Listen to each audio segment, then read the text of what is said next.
We're really excited to be doing this presentation today and want to thank Gabe and the HireView team for hosting such a great event. My name is Jed Morley and I head up marketing for Demochimps. Matt Behrend, our Chief Sales Officer, was called out of town on short notice and asked that I present on his behalf. We appreciate this opportunity to share some principles and practices on the topic of social buying. To compare and contrast social selling with social buying, social selling is a lead generation technique that starts at the beginning of the sales cycle. It's good for finding and connecting with known stakeholders through social information like you find on LinkedIn. Social buying comes further along in the sales process when you've already found a prospect or they've found you, and you're starting to engage with them. Social selling focuses on connecting with known individual stakeholders. Social buying is the process of discovering and engaging hidden stakeholders as an entire buying group. And social selling taps into what buyers say about themselves, whereas social buying focuses on what buyers actually do, their actual buying behaviors. Social selling also connects sellers to buyers, whereas social buying connects buyers to one another. Social selling dovetails into the Challenger Sale Framework that the Corporate Executive Board published in 2011 as a guide for selling increasingly complex solutions in an uncertain business climate coming out of the recession.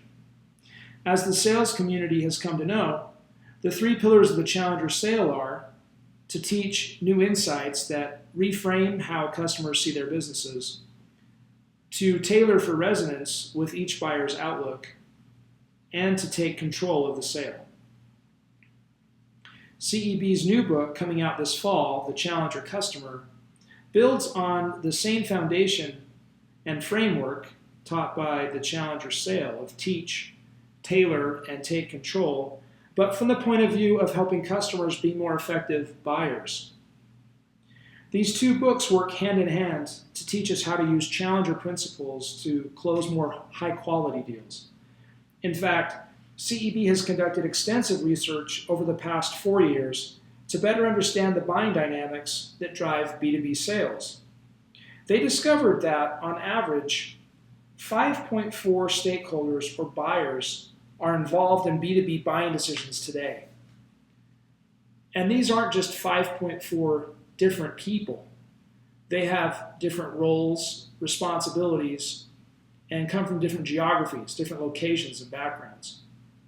In other words, they bring very divergent perspectives to the buying process. And as you know from painful experience, buyer divergence equals buyer dysfunction.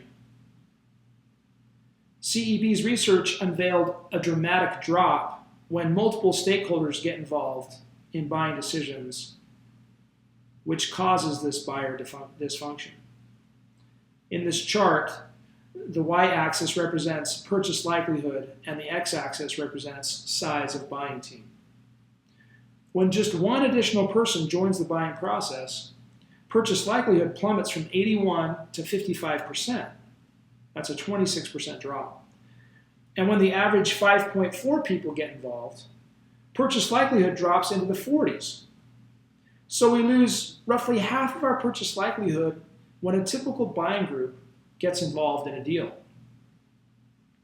Left unchecked, buying dysfunction drives buying groups to their lowest common denominators, which in turn drive deals downward toward low margins and commoditization, even when a value proposition is truly differentiated and has earned the right to claim a premium position.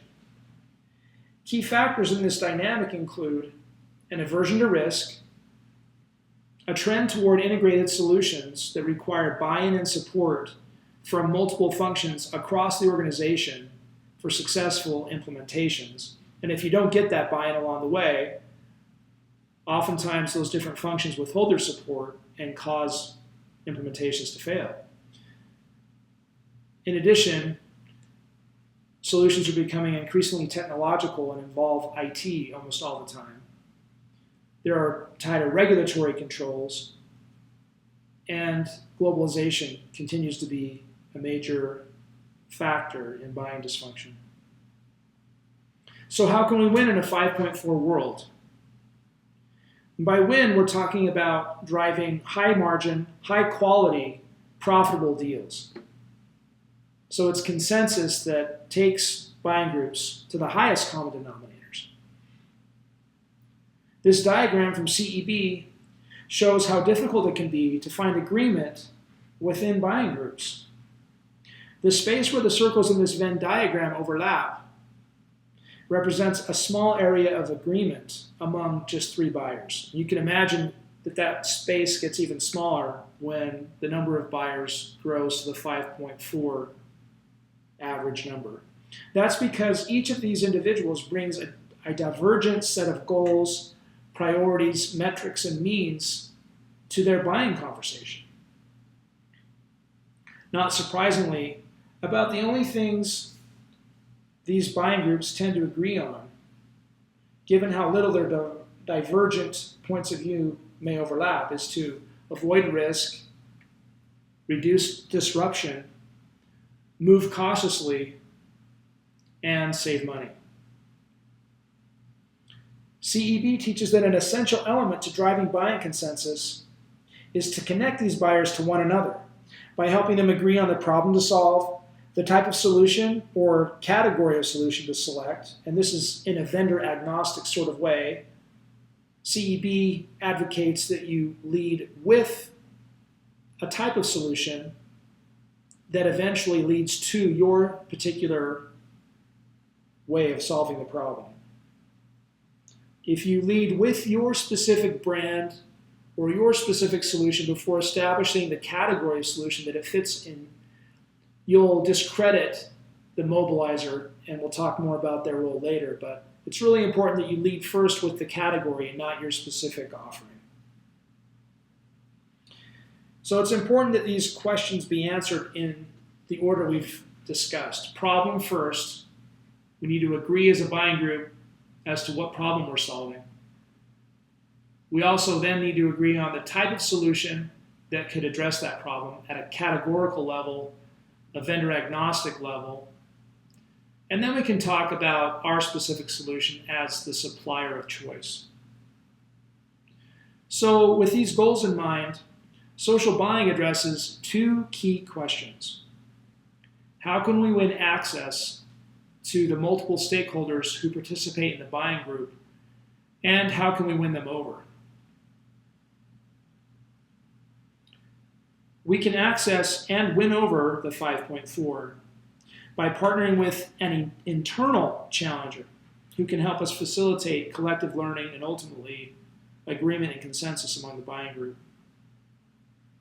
CEB refers to these internal challengers as mobilizers. And according to CEB's research, there are 7 types of buyer personas within customer organizations, but only 3 of them are mobilizers. And it's really important that we select one of the 3 as our mobilizers, or we could drive a deal to a dead end. Go-getters are always out there looking for new ideas and trying to get things done. Skeptics look at every idea and tear it apart and move very slowly and cautiously. Friends are happy to share their time and information with you. And teachers are big idea people who are looking for new ideas, but they're not very good at project management. Guides are oversharers of information and dish the dirt on just about anything or anyone. Climbers are all about me, what's in it for me, and try to get ahead in the organization despite any damage they might do to someone else. Unfortunately, I'm sure we're all too familiar with climbers. And finally, blockers aren't interested in talking to anyone outside the company because they're in status quo mode.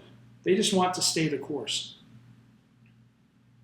As CEB explains in the Challenger Customer, there are 3 true challenger personas inside customer organizations: go-getters, skeptics, and teachers. Each one of these mobilizers has strengths and weaknesses. And so it's important that you adapt the content that you create to support these people so that they're set up for success and ultimately help you engage with the buying group. As important as it is to partner with a true mobilizer and not just a talker or someone who can give you access, you want to partner with mobilizers because they inherently believe in change.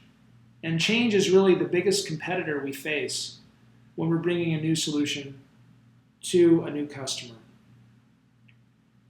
It's equally important that we equip mobilizers with the right kind of information that's personalized but that drives the conversation to the highest shared set of common denominators that spans the entire buying group.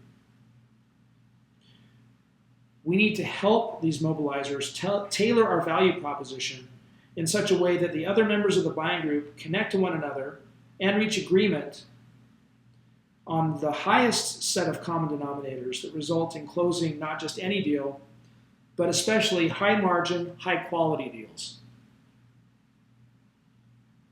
Ironically, most sales organizations invest 4 to 8 months ramping up a new sales rep to get them to a point where they can teach, tailor, and take control of a sales opportunity.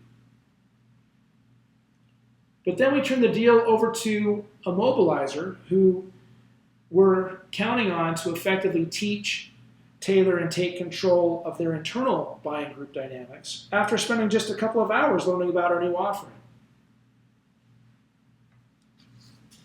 That's a big ask.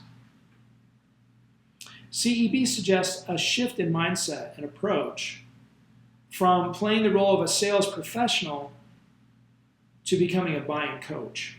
A coach who can help activate and set up for success the mobilizer who needs to facilitate consensus among their peers within the buying group. So the emphasis is on partnering with mobilizers to facilitate buying group consensus. Intelligent automated demos are one of the best ways we found to equip mobilizers with tailored information that helps buying groups take the high road. So in making the transition from sales professional to buying coach, this intelligent automated demo technology can help you make this transition in a scalable way. These types of intelligent automated demos are unique in their ability to fulfill 2 requirements that CEB teaches in detail in the Challenger Customer, their new book that's coming out this fall. Those 2 conditions or principles are prompts and bounds. Collective learning is the process of educating the members of the buying group, and it can happen synchronously or asynchronously as to what your unique value proposition is, but doing it in a way that's personally relevant to them. It used to be that you had to trade off personalization with scale, but intelligent demo automation technologies break that trade-off. So they allow you to both personalize and scale at the same time. CEB cautions against personalizing to the point where the buying group members are driven further apart because they see their differences instead of seeing their common ground. We'll talk more about how to offset that risk by providing analytics that give members of the buying group visibility into one another's preferences so they can see the common ground. And that's a really important takeaway from today's conversation. So a prompt, in context of this collective learning idea, is about getting stakeholders to disclose concerns they might otherwise fail to reveal on their own. The point here is to prompt stakeholders to share so the group can recognize and deal with disconnects and explore alternative options and solutions. Groups naturally gravitate to shared information. Bounding is the process of scoping the conversation to a specific challenge and a specific objective so that a group is more likely to coalesce around a more expansive mental model. At the same time, a supplier has to ensure they bound collective learning in a way that uniquely allows them to win, that points to their specific solution. This can be a delicate balance because collective learning must focus on helping customers learn something and not just buy something. First and foremost, collective learning is about problem definition and solution identification, not just supplier selection. So prompts get stakeholders to disclose concerns, and bounds scope conversations to a specific goal. A specific example of how these principles play out in Demochimps' intelligent demo automation platform include this personalization menu prompt. So after we've partnered with a customer and have created a bank of videos, we organize them into a menu like this that allows each member of the buying group to determine how they want to learn about a customer's product story or their value proposition. We allocate the video content across 5 to 7 value propositions, and we defer to the prospect in deciding how much emphasis they want to give each of these topic areas in their process of self-educating about the product or the service. And they do that by selecting one of 3 rankings for each topic area. They can rate it as being very important, somewhat important, or not important. If they select very important, they see a long version of a video. If the ranking is somewhat important, they see a short version of that video segment. And if it's not important, they don't see it at all. So in this way, it's kind of like choose your own adventure in the sense that you get to dictate the learning experience based on your personal priorities. And once a buyer has made those selections, the videos play in the sequence and level of detail that they said was of most interest to them. This personalization allows them to learn about the value propositions in a way that's most relevant to them, but it also provides an alert to the customer that says, this individual just watched your demo.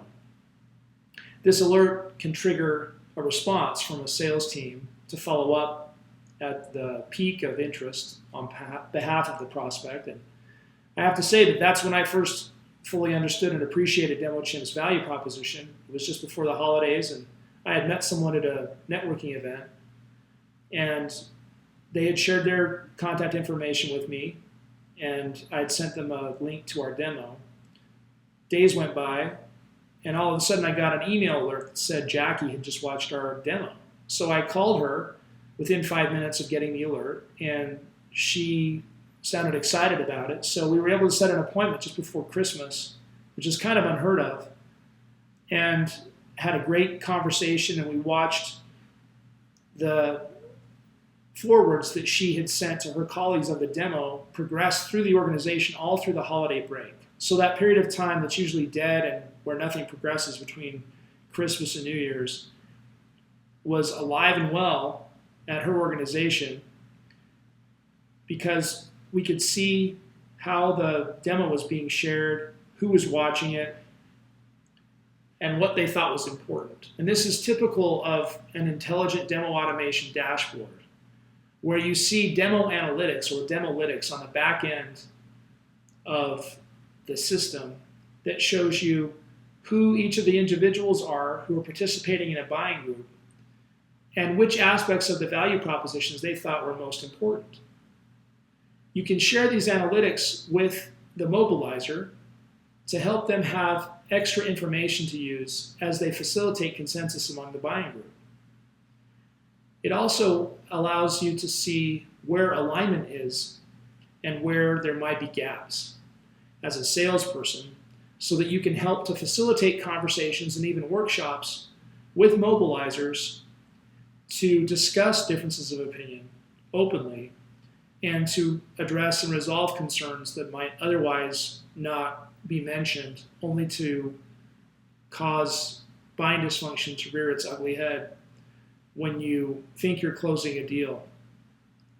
This type of visibility is new. It gives you a new class of data that hasn't been available before. And it can occur anywhere along the sales pipeline depending on how complex your offering is. So if you have a relatively transactional sale to make, as in the case of a small SaaS company, for example, you can have your demo live on your website and it can qualify leads with a really amazing conversion rate. The conversion rate we have on our demo is 11%, but we've seen clients far exceed that. And taking into consideration their baseline, it's a dramatic improvement and allows them to scale their marketing organization in ways that weren't possible before. We've had small SaaS sales teams tell us that it would take 2 people to take the place of Demochimp just because of the productivity they're getting out of this type of a system. The analytics also show you engagement.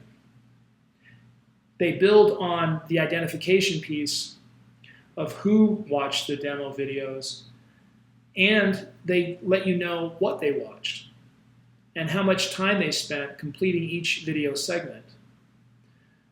When you look across members of a buying group, these data points help you gauge who's really interested and who's maybe disenfranchised.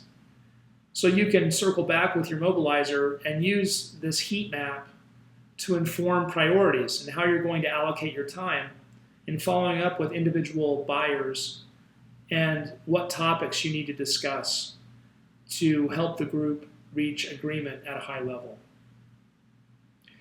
The other thing that's interesting about these heat maps is that they are dynamic. So if a buyer comes back to a demo that they had watched previously, you see that additional information added to their profile. So it's an ongoing history and breadcrumb trail that you can follow to track the momentum that a deal has as it starts to build velocity towards some kind of a decision point. And we all know that sometimes deals stall, so it's nice to be able to see them wake back up again, or you can intentionally send out a demo when you feel like a relationship's gone stagnant. In deals that are more complex, the demo can help you get conversations started early on in the sales pipeline. Sales reps can get a very minimal ask from or commitment by asking a prospect to look at a demo, which is something they might be willing to do in place of a bigger commitment like spending 45 minutes to an hour to sit through a one-size-fits-all demo, where with a video demo automation, you're looking at maybe 8 to 10 minutes. And once they see that it's relevant to them, they're more willing to accept a bigger commitment. And they can be advocates and evangelize your solution throughout their organization. We talked about prompts and bounds before. The thing that's interesting about these demos is that they are organized by topic areas that you know to be effective in activating mobilizers, in getting them to take notice of your offering, in getting them to feel empowered to facilitate consensus among their peers. So, for example, we have 5 to 7 different topic areas with Demochimps demo. And you can see that the cumulative views have resulted in these statistics here on this summary page. We talk about discovering and engaging buyers as being one of the characteristics of social buying. And it's interesting to note that you can see these summarized dashboards that help you not only understand what a particular company found interesting because of this intelligent demo automation type of solution, but you can also see across companies what the major themes were and what companies in general found relevant. So this can start to inform product strategy and messaging that can spread across your entire sales and marketing organization and help you be much more effective in the way that you go to market. One of the things that the challenger customer emphasizes more than anything is that mobilizers have to feel like whatever it is you're selling is in the best interest of their company. So it's really important that we not get preoccupied with talking about our solution exclusively.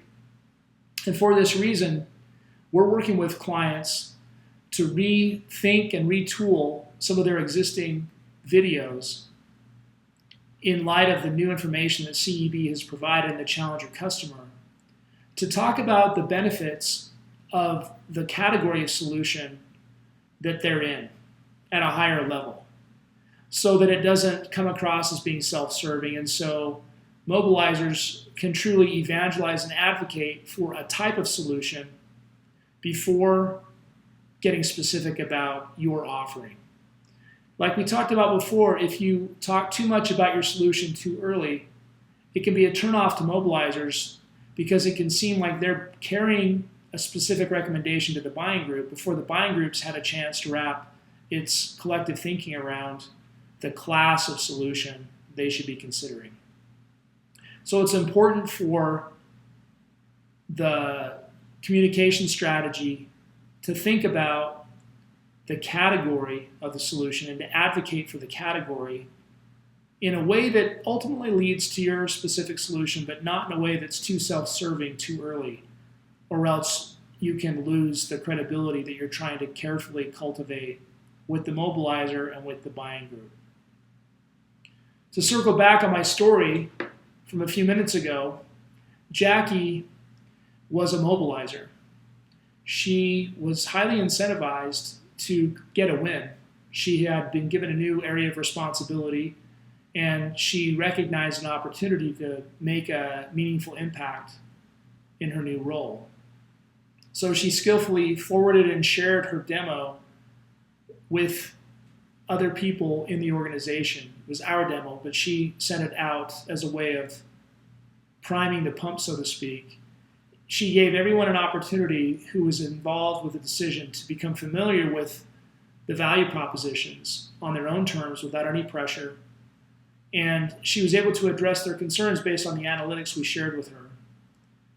And we were able to close a deal the first week in January, just coming back from the holidays. And I'm confident there's no way that could have happened if we had been selling in a traditional way, because the consensus had been coalescing all through the holidays.